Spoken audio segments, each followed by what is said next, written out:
Welcome, Carado friends. This video is all about hot water preparation in your motorhome.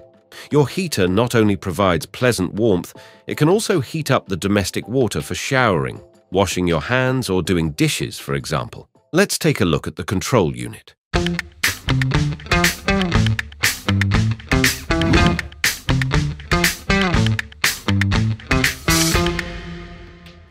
Switching on is easy using the rotary switch. Your heating system offers different modes: hot water preparation, pure heating mode, or a combination of both. On the manual control unit, the green indicator light shows that the heating is switched on. If you turn the heater with the outer ring to 40 degrees or 60 degrees, the water will be heated. The vehicle is not heated in this operating mode. You can now use the water for washing up or showering, for example.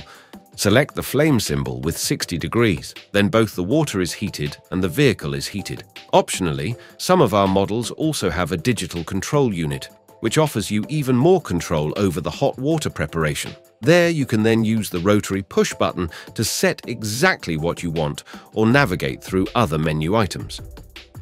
In contrast to the control panel just shown, here you can choose between Eco, Hot and Boost. To confirm your selection, simply press the push button. The timer allows you to plan the hot water preparation exactly according to your wishes. If a malfunction occurs, the LED on the control unit will flash, or the digital display on the control unit will show you an error code. However, most problems can be solved very easily. You switch off the control unit briefly, wait a moment, and then switch it on again. If you have persistent problems, you should contact a service center.